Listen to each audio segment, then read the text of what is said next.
اعوذ باللہ من الشیطان الرجیم بسم اللہ الرحمن الرحیم وصلی اللہ علی محمد واہل بیتہ الطیبین الطاہرین اما بعد قال رسول اللہ صلی اللہ علیہ وآلہ وسلم طلب العلم فریضۃ علی کل مسلم والمسلمہ صدق اللہ العلی العظیم اللہم صلی علی محمد. آپ تمامی حضرات کو بہت بہت مبارک ہو. ماہ مبارک رمضان کی یہ مقدس شبیں کہ جو الحمدللہ ہم نے جن کو گزارا اور امید ہے کہ انشاءاللہ اللہ کی اطاعت میں گزارا ہوگا اور انشاءاللہ اس کی معصیت سے دور رہے ہوں گے، اور پروردگار عالم کی بارگاہ میں بس یہی دعا ہے کہ ہم کو پروردگار بہترین امام کے منتظرین میں قرار دے اور امام کے بہترین چاہنے والوں میں ہمارا پروردگار قرار دے. آج انشاءاللہ آج کے اس جلسے کا مقصد اور اس جلسے کا موضوع فقہی مسائل ہیں، اور میں نے جس حدیث مبارکہ کی تلاوت کی ہے نبی اکرم صلی اللہ علیہ وآلہ وسلم کی، جو مشہور و معروف حدیث ہے کہ علم کا حاصل کرنا ہر مسلم مرد اور عورت پر فرض ہے، ضروری ہے، واجب ہے. اور علم کا حاصل کرنا، اور علم میں ہر علم، کوئی خاص علم قید نہیں ہے، سب سے قید ہے علم اہل بیت علیہ السلام، علم اخلاق، علم قرآن، علم حدیث، تمام علوم مراد ہیں جو علم دینی ہے. اس کے علاوہ بھی علوم جو علوم دنیاوی ہیں، جو اکیڈمی کے علوم ہیں، جو افراد مومنین اسکول اور کالجز میں جا کے جو علوم کو حاصل کرتے ہیں، میتھمیٹکس ہے، سائنس ہے، اور یہ تمام علوم اس حدیث کے زاویے میں آتے ہیں، اس حدیث میں آتے ہیں. کیوں؟ اس لیے کیونکہ ہر وہ علم جو انسان حاصل کرتا ہے، اگر اس علم کو حاصل کرنے کے پیچھے اس کا مقصد اور اگر جو ہے پروردگار عالم کی رضا ہے کہ میں علم حاصل کرتا ہوں قربتاً اللہ، اللہ کی رضا کے لیے، میں اس علم سے پروردگار عالم کے بندوں کو فائدہ پہنچاؤں گا، ان کو نقصان نہیں پہنچاؤں گا، تو یہی علم جو ہے وہ علم اہل بیت شمار ہوگا، یہی علم جو ہے علم دین شمار ہوگا. لیکن اگر ہمارا مقصد صرف اور صرف پیسہ کمانا ہو، صرف اور صرف اس کے پیچھے مقصد صرف پیسہ کمانا ہو، پیچھے ہمارا مقصد کچھ بھی نہ ہو، مثلا کیا ہو، مثلا ایک بہن نے ہم سے سوال کیا تھا، تو بہت اچھا لگا ہم کو کہ انہوں نے ہم سے سوال کیا کہ میں مثلا لا کر رہی ہوں، اور تو لا سے میں کر رہی ہوں، تو اب میری ذمہ داری کیا ہے؟ اور صرف لا نہیں، اس کے علاوہ بھی جو ڈاکٹر ہے، جو ڈاکٹری کر رہے ہیں، اور جتنے بھی علوم حاصل کر رہے ہیں، جتنی بھی علوم کی راہیں ہیں، ان میں سے کسی ایک علم کو منتخب کر کے اس میں پی ایچ ڈی کر رہے ہیں، جو بھی کر رہے ہیں، وہ اگر وہ علم حاصل کر رہے ہیں اور اس کے پیچھے ان کا مقصد خلق خدا کی خدمت، اپنا شخصی فائدہ نہیں، فائدہ نہ ہو. انسان جب محنت سے علم حاصل کرتا ہے، اور جب اس نے محنت کی ہے، علم حاصل کیا ہے، تو ظاہر سی بات ہے پھر جب علم حاصل کرنے کے بعد جب وہ کسی منزل پر پہنچے گا اور خالی ہاتھ رہے گا تو کوئی فائدہ نہیں ہے، اس کو نقصان ہوگا، محتاج ہو جائے گا دوسروں کا، اور جب وہ محتاج ہو جائے گا تو اس کی کوئی بات کی ویلیو بھی نہیں رہے گی زیادہ.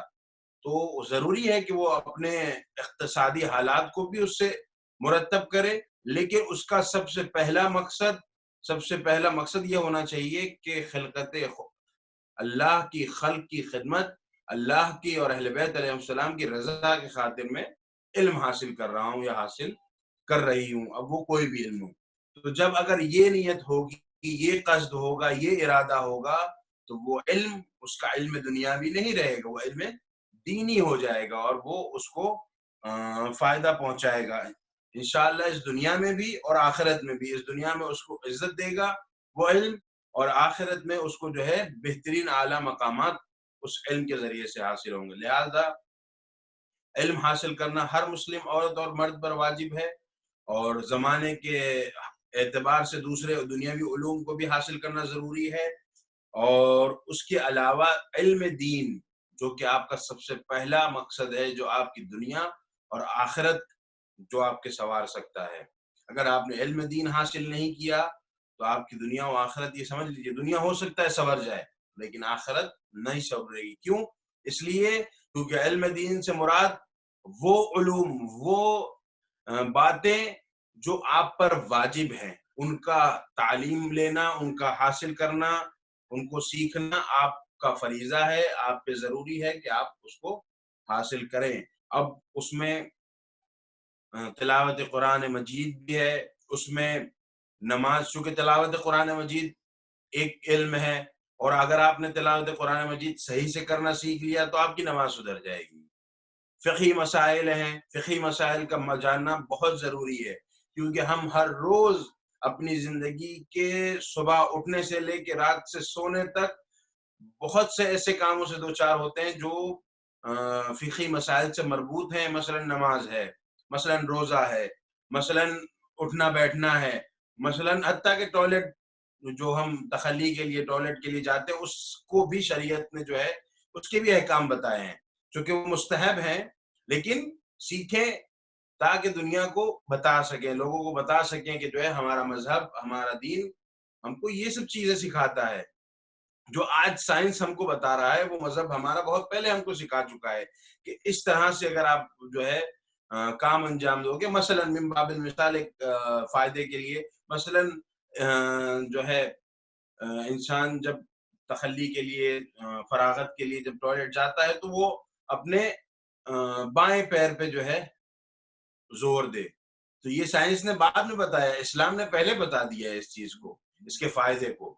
اور اس سے متعلق بہت سی چیزیں ہیں اسلام میں، ہر جو ہم ہماری شب و روز میں ہم بہت ضرورت پڑتی ہے ہم کو ان مسائل کو سیکھنے کی اور جاننے کی. در حقیقت ہم ان سے واقف نہیں ہوتے، اس وجہ سے غلط کاموں کو انجام دیتے ہیں. تو اس سے مشکل یہ ہوتی ہے کہ ہم اپنے مذہب کو غلط ریپریزنٹیو کرتے ہیں، دوسروں کے سامنے غلط پیش کرتے ہیں. دوسروں کے سامنے جب ہم دوسرے افراد کے سامنے جاتے ہیں تو ہمارا مذہب، ہم اپنے مذہب کا جو ہے علم بردار بن کے جاتے تو ہیں، لیکن صحیح علم برداری نہیں کر پاتے اپنے مذہب کی. تو ضروری ہے کہ واجب مسائل حاصل کریں. جس طرح سے ہم دنیاوی علوم کو توجہ دیتے ہیں، اسی طرح سے دینی علوم کو توجہ دیں، چاہے وہ مرد ہوں چاہے وہ خواتین ہوں، سب فریضہ ہے کہ وہ علم کو حاصل کریں. تو ضروری سمجھا کہ کچھ پہلے علم سے متعلق کچھ باتیں کر لیں، اور اس کے بعد انشاءاللہ آج سے فقہی مسائل کا سلسلہ انشاءاللہ مستقیما شروع ہے. اور فقہی مسائل کو آپ کی خدمت میں عرض کیا جائے گا ماہ رمضان کے حوالے سے، کہ ماہ مبارک رمضان میں کس طرح سے ہم کو مثلا روزہ کس طرح سے رکھنا چاہیے، اور روزے کو باطل کرنے والی کون سی چیزیں ہیں، کن پہ روزہ واجب ہے، کن پہ روزہ واجب نہیں ہے. تو ان تمام چیزوں کو انشاءاللہ آہستہ آہستہ انشاءاللہ دروس میں تدریجاً ایک کے بعد ایک، ایک کے بعد ایک انشاءاللہ اسٹیپ بائی اسٹیپ بیان کیا جائے گا انشاءاللہ. تو انشاءاللہ شروع کرتے ہیں، لیکن شروع کرنے سے پہلے آپ کی خدمت میں ایک روایت عرض کر دوں. میں نے پہلے حلقے میں، پہلے درس میں بھی انشاءاللہ اس بات کو ذکر کیا تھا کہ کوشش کروں گا کہ ماہ مبارک رمضان میں ہے اور روزے کی فضیلت سے متعلق ایک حدیث آپ کی خدمت میں عرض کروں. تو آج آپ کی خدمت میں ایک حدیث عرض کر دوں، اور وہ یہ ہے کہ نبی اکرم صلی اللہ علیہ وآلہ وسلم فرماتے ہیں کہ ہر چیز کی زکوٰۃ ہے. ان علی کل شیء زکوٰۃ وزکوٰۃ الاجسام صیام. ہر چیز کی، ہر کام کی زکوٰۃ ہے، اور ہمارے جسم کی جو زکوٰۃ ہے وہ ہے روزے. وہ روزے، زکوٰۃ جو ہے فضولیات جو ہمارے مال میں جو اضافی مال ہوتا ہے اس کو نکالنا کہتے ہیں زکوٰۃ، ٹھیک ہے. اور یعنی وہ ہر وہ چیز جو زائد ہو، ٹھیک ہے، وہ جو چیز زائد ہمارے جسم سے نکلتی ہے اور جو اس کو زکوٰۃ میں. تو ماہ مبارک کے رمضان سے متعلق روزے کی انشاءاللہ آپ کی خدمت میں ہم نے جو ہے فضیلت ذکر کی ہے کہ ہر چیز کی زکوٰۃ ہے، اور جسم کی زکوٰۃ جو ہے ماہ مبارک رمضان کے روزے ہیں. اور ماہ مبارک رمضان کے ہی صرف نہیں، تمام روزے جو ہے وہ جسم کی زکوٰۃ ہیں، جو ہمارے جسم سے غلاظتوں اور گندگی کو دور کر دیتے ہیں، ختم کر دیتے ہیں. تو یہ روزے سے متعلق بات ہو گئی، روزے کی فضیلت سے متعلق. اور اس کے علاوہ علم سے متعلق کچھ نکات کو آپ کی خدمت میں عرض کر دیا. علم ہر مسلم خاتون اور مرد پہ فرض ہے، اور علوم دینی اور علوم دنیاوی دونوں علم جو ہیں وہ حاصل کرنا ہم پر فرض ہے. اور اس کو ہم علوم دنیاوی کو علوم دینی کس طرح بنا سکتے ہیں اس کو ذکر کیا کہ ہر وہ علم جس کو ہم حاصل کرنے کے لیے اپنا پہلا قدم بڑھاتے ہیں، اس قدم کو بڑھاتے وقت ہم کو یہ قصد کرنا ہے، یہ ارادہ کرنا ہے کہ ہم اس علم کو حاصل کر رہے ہیں پروردگار عالم کی رضا کی خاطر، اس کی مرضی کی خاطر اور اس کے بندوں کی خدمت کی خاطر. تو اس طرح سے اگر جب ہم عمل انجام دیں گے تو وہ علم ہمیں دنیا اور آخرت میں دونوں میں ہم کو بلند مقام عطا کرے گا اور ہمارے لیے فائدے مند ثابت ہوگا. تو اب انشاءاللہ روزوں سے متعلق چلتے ہیں. آج چونکہ فقہی مسائل کے سلسلے میں درس ہے، تو آج ان چیزوں کو ذکر کریں گے انشاءاللہ کہ جو چیزیں روزے کو باطل کر دیتی ہیں. تو انشاءاللہ یہ باتیں انشاءاللہ سٹیپ بائی سٹیپ آپ کی خدمت میں عرض کریں گے، ایک کے بعد ایک ترتیب سے انشاءاللہ، اور اس کی تفصیلات بھی آپ کی خدمت میں عرض کی جائے گی. تو کون کون سے ایسی چیزیں ہیں، کون کون سے ایسے اسباب ہیں جو روزے کو باطل کر دیتے ہیں؟ تو سب سے پہلی دو چیزیں ہیں کہ جو ہر انسان جانتا ہے، کھانا اور پینا. کسی بھی چیز کا کھانا، کسی بھی چیز کا پینا روزے کو باطل کر دیتا ہے. آپ ان چیزوں کو کوٹ کریں گے، لکھیں گے، جیسے کہ میں نے آپ سے بتایا تھا قید العلم بالقلم. تو آپ کے پاس محفوظ رہے گی، جب بھی آپ دو چار ہو مسائل سے تو آپ اس کو دیکھ لیں، یا کسی کو بتانا ہو تو آپ دیکھ کے بتا سکتے ہیں. تو سب سے پہلی دو چیزیں کھانا پینا. پھر اس کے بعد ان تمام چیزوں کی انشاءاللہ میں تفصیل ذکر کروں گا. ابھی آج اس مشکل کی وجہ سے اب تفصیلات سے تو میں آپ کو ذکر نہیں کر پاؤں گا آج، کیونکہ آپ لوگوں کو سوالات بھی کرنے ہوں گے اور وقت کا بھی خیال رکھنا ہے مجھے. تو انشاءاللہ اجمالاً مختصراً پہلے میں آپ کو فہرست بیان کر دوں کہ کن چیزوں سے روزہ باطل ہو جاتا ہے، پھر انشاءاللہ اس کی تفصیلات آپ کی خدمت میں عرض کی جائے گی. کھانا پینا ہے سب سے پہلے، پھر اس کے بعد جمع کرنا ہے. جمع کرنے سے مراد کیا ہے؟ یعنی شادی شدہ افراد کا اپنی خاتون کے ساتھ قربت کرنا کہ جس کے ذریعے سے منی خارج ہو، اور یہ دونوں میاں بیوی دونوں کے روزے کو باطل کر دیتا ہے. پھر اس کے بعد اور چاہے حلال کام سے ہو چاہے حرام کام سے ہو، یہ چیز یاد رکھیں. پھر اس کے بعد استمنا ہے، یعنی منی کا خارج کرنا بغیر جس کو کہا جائے کہ شادی کے یا کسی اور ذریعے سے، صرف جو ہے منی کا خارج کرنا اپنے جسم سے، وہ بھی عمدن جان بوجھ کے، چاہے حلال کام سے ہو چاہے حرام کام سے ہو، جان بوجھ کے روزے کی حالت میں دن میں منی کا خارج کرنا. 3 چیزیں ہو گئی، 4 چیزیں ہو گئی، ٹھیک ہے. پھر اس کے بعد جو ہے استمنا ہو گیا، اور غلیظ گرد و غبار کا حلق میں داخل کرنا. غلیظ گرد و، یہ بہت مہم چیز ہے. اکثر اس چیز سے دو چار ہوتے ہیں لیکن ان کو معلوم نہیں ہوتے یہ مسائل، تو اس وجہ سے جو ہے ان کو پتہ ہی نہیں چلتی ہمارا روزہ باطل ہو گیا، اور وہ روزے سے سمجھتے کہ ہم روزے سے ہیں. غلیظ گرد و غبار کا حلق میں داخل ہونا. غلیظ گرد و غبار یعنی کیا؟ غلیظ گرد و غبار سے مراد جو ہے مٹی کا، مثلا طوفان چل رہا ہے، بہت تیز طوفان چل رہا ہے اور دھول اڑ رہی ہے، بہت سخت، بہت تیز دھول ہے، اور ہمارے حلق سے وہ اندر چلی گئی دھول، ٹھیک ہے. تو دھول کا حلق میں جانا. یا مثلا آٹا اڑا، آٹے کا ہمارے حلق میں چلے جانا، ہوا کے ذریعے سے آٹے کا اڑنا اور اس کا ہمارے حلق میں چلے جانا. یا جو ہے دھوئیں کا حلق میں ہمارے چلے جانا. کون سا دھواں؟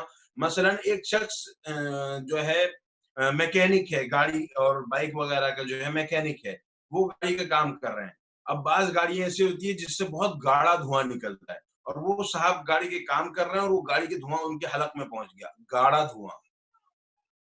غلیظ گرد و غبار اس لیے استعمال کیا ہے، گاڑا دھواں اگر حلق میں داخل ہو جائے جو زیادہ مقدار میں نکلتا ہے، وہ اگر حلق میں داخل ہو جائے تو وہ بھی روزے کو باطل کر دیتا ہے. تو یہ بات ہو گئی، 5 چیزیں ہو گئی، ٹھیک ہے. کھانا پینا، جمع کرنا یعنی بیوی سے یا کسی بھی اور سے غیر حلال طریقے سے قربت کرنا اور منی کا نکلنا. اس کے بعد استمنا کرنا یعنی بغیر کوئی کسی بھی ذریعے، کسی ایسے ذریعے سے منی کا خارج کرنا، چاہے وہ حرام ہو یا حلال ہو. منی کا خارج کرنا مطلقاً ہر حالت میں. یہ تمام چیزیں کب انجام دینا؟ روزے کی حالت میں یعنی دن میں. اس کے بعد غلیظ گرد و غبار کا حلق میں داخل کرنا، اس کی وضاحت کر دی مختصراً. اس کے بعد جو ہے اللہ اور رسول اللہ اور ائمہ اہل بیت علیہ السلام پر جھوٹی نسبت دینا، یہ بہت ضروری، دھیان رکھیں. بعض اوقات ایسا ہوتا ہے کہ ہم کہتے ہیں کہ فلاں امام نے یہ فرمایا، ہم کو معلوم نہیں ہوتا کہ کون سے امام نے فرمایا، ہم امام کا نام لے کے کہہ دیتے کہ نہیں فلاں امام نے یہ فرمایا، مثلا امام رضا علیہ السلام نے یہ فرمایا، امام علی نقی علیہ السلام نے یہ فرمایا، امیر المومنین علیہ السلام نے یہ فرمایا، جبکہ ہم کو معلوم نہیں ہے کس نے فرمایا ہے. نسبت دینا، اب چاہے وہ دینی کام میں ہو، چاہے حدیث اور روایات کی نسبت دینا ہو، قرآن مجید کی آیت کی نسبت دینا ہو، چاہے دنیاوی کام میں ہو کہ فلاں کام کے لیے دنیاوی مثلاً وہ چلنے پھرنے اٹھنے بیٹھنے کے لیے امیر المومنین علیہ السلام نے یہ فرمایا، جبکہ در حقیقت امیر المومنین علیہ السلام نے یہ نہیں فرمایا ہے. تو یہ جھوٹی نسبت ائمہ اہل بیت علیہ السلام، نبی اکرم اور اللہ کی ذات کی طرف. قرآن کی جھوٹی آیت پڑھنا، قرآن کی جھوٹی آیت پڑھنا، اپنی طرف سے قرآن کی آیت بنا کے قرآن کی طرف نسبت دینا، تو یہ چیزیں بھی روزے کو باطل کر دیتی ہیں. اس کے علاوہ جو ہے کھانا پینا ہو گیا اور استمنا ہو گیا، روزے اور الٹی کا کرنا. ایک اور چیز خاص ہے جو ہمارے معاشرے میں الٹی ہوتی ہے اور اکثر افراد یہ سوچتے ہیں ہمارا روزہ باطل ہو گیا. در حقیقت الٹی کون سی الٹی؟ جو غیر اختیاری الٹی ہوتی ہے اس سے روزہ باطل نہیں ہوتا. جو اختیاری طور سے ہم الٹی جو ہوتی ہے، جان بوجھ کے جو الٹی انسان کرتا ہے، اس الٹی سے روزہ باطل ہوتا ہے. جو اتفاقی الٹی ہو جاتی ہے اس سے روزہ باطل نہیں ہوتا. ایک چیز. ایک اور چیز، اور وہ الٹی جو ڈاکٹر ہم کو بدہضمی کی وجہ سے، زیادہ کھا لینے کی وجہ سے جس الٹی کی ضرورت پڑتی ہے، کیونکہ اگر انسان الٹی نہیں کرے گا تو اس کی صحت خراب ہو جائے گی. اس نے اتنا زیادہ کھانا کھا لیا ہے کہ اگر وہ الٹی نہیں کرے گا تو وہ بیمار ہو جائے گا، تو الٹی اس کو کرنا ضروری ہے، ٹھیک ہے. لیکن اس الٹی سے بھی روزہ باطل ہو جائے گا. بس کون سی الٹی سے روزہ باطل نہیں ہوگا؟ جو غیر اختیاری اتفاقی طور سے ہم چل رہے ہیں پھر رہے ہیں، ٹھیک ہے، اچھے خاصے چل رہے ہیں، پر الٹی آ گئی، اس الٹی سے روزہ باطل ہوگا. ہاں، اس کے علاوہ جان بوجھ کے جو الٹی کی جائے گی، چاہے بیماری کی وجہ سے کی جائے، بیماری کو ٹھیک کرنے کی، یا جس بھی وجہ سے کی جائے، اس سے روزہ باطل ہو جائے گا اور اس سے روزہ صحیح نہیں ہوگا. اس کے بعد جو ہے غلیظ گرد و غبار ہو گیا، الٹی ہو گیا، اور یہ چیزیں تھی جس سے جو ہے ہمارا روزہ باطل ہو جاتا ہے. ان تمام چیزوں سے ہمارا روزہ باطل ہو جاتا ہے، جو 8 چیزیں ہم نے آپ کی خدمت میں ذکر کری، ٹھیک ہے. اس کے علاوہ ایک نوٹ آپ کی خدمت میں ایک عرض کرتا چلوں جو کہ بہت خاص ہے اور بہت ضروری ہے. وہ یہ ہے کہ خصوصاً دانت کے حوالے سے بہت سے افراد یہ اشتباہ کرتے ہیں کہ ہمارے دانت سے جو خون نکل رہا ہے اس سے روزہ باطل ہو جاتا ہے. نہیں، اشتباہ میں نہ پڑے.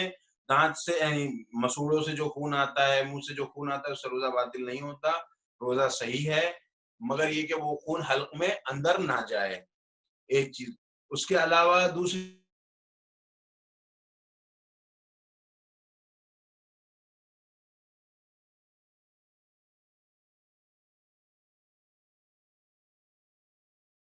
پلٹ جاتا ہے، ٹھیک ہے.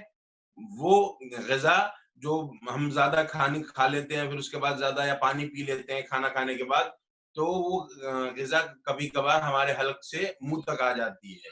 تو وہ غذا بھی جو ہمارے منہ تک آ جاتی ہے تو ہمارا اس سے روزہ باطل نہیں ہوتا، اس شرط پہ کہ ہم اس کو نکال کے باہر پھینک دیں اور کلی کر کے اپنے منہ کو صاف کر لیں، اس کا ایک بھی قطرہ اندر نہ جانے دے حلق سے نیچے. وہ منہ میں آ گئے تو اس کو واپس باہر نکال کے پھینک دیں، اپنے منہ سے تھوک دیں، اس کو اندر حلق کے اندر دوبارہ جانے نہ دیں. تو اس صورت میں جو ہے ہمارا روزہ محفوظ ہو جائے گا اگر وہ حلق کے اندر نہیں گیا. اور ایک اور چیز خاص ذکر کرنا تھی، ایک اور پوائنٹ اور ایک اور نقطہ ذکر کرنا تھا، وہ یہ تھا کہ غسل ارتماسی، یعنی اپنا سر مثلا کسی سمندر میں یا کسی سوئمنگ پول میں یا کسی نہر میں یا کسی تالاب میں، ندی میں، جس میں بھی ہو، ڈبکی لگانا۔ اکثر علماء کے نزدیک اس سے روزہ باطل ہو جاتا ہے، لیکن آیت اللہ العظمیٰ سید علی حسینی سستانی حفظہ اللہ کے نزدیک اس سے روزہ باطل نہیں ہو جاتا، لیکن کراہیت شدیدہ ہے، بہت شدید مکروہ ہے، جس کی تاکید کی گئی ہے کہ یہ کام یعنی سر کا پانی میں ڈبانا حالت روزہ میں روزے کو باطل نہیں کرتا سستانی صاحب کے نزدیک، لیکن اس عمل کو انجام نہ دیں، اس کو ترک کرنا احتیاط مستحب یہ ہے کہ اس کام کو ترک کرے سر کو پانی میں ڈبانے سے۔ عام طور سے جیسے ہم غسل کرتے ہیں، شاور لیتے ہیں، اس میں کوئی دقت نہیں ہے، ہم نہاتے ہیں، اس سے کوئی دقت نہیں ہے، لیکن ایک حوض میں، ایک سمندر میں، کسی بھی سوئمنگ پول میں اپنے سر کا ڈبانا یا اس میں غوطہ زنی کرنا، ڈبکی لگانا، اس سے اکثر علماء کے نزدیک روزہ باطل ہے، آیت اللہ سستانی صاحب کے نزدیک کراہیت شدیدہ ہے، بہت شدید مکروہ ہے، اس لیے انہوں نے کہا ہے کہ احتیاط مستحب یہ ہے کہ اس کو ترک کیا جائے، غسل ارتماسی نہ کیا جائے حالت روزہ میں۔ تو یہ ہے، اور اس کے علاوہ جو ہے میں سب سے پہلے متوجہ ہو جاؤں، ہاں، تو یہ تمام چیزیں ہیں کہ جو ہمارے لیے ماہ مبارک رمضان کے دن اور رات میں ان کا خیال رکھنا ضروری ہے، اور یہ چیزیں تھی جس سے روزہ باطل ہو جاتا ہے۔ اور آخر میں کچھ ایسے پوائنٹ ذکر کیے، ہاں ایک اور چیز، برش کرنا ماہ مبارک رمضان میں، برش کرنا ٹوتھ پیسٹ سے، کسی بھی ٹوتھ پیسٹ سے برش کرنا، اور وہ اس کا کیا حکم ہے؟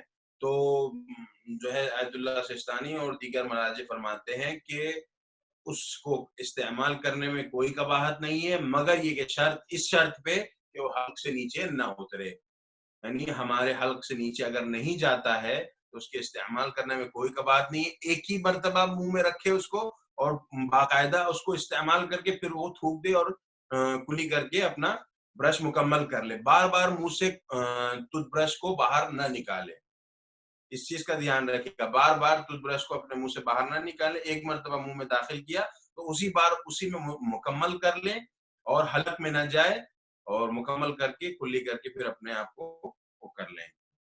تو یہ تھے ماہ مبارک رمضان کے ایام میں جن چیزوں سے پرہیز کرنا روزے کی حالت میں ہم پر ضروری ہے، اور جس کو انجام دینے سے روزہ باطل ہو جاتا ہے، تو یہ چیزیں تھی۔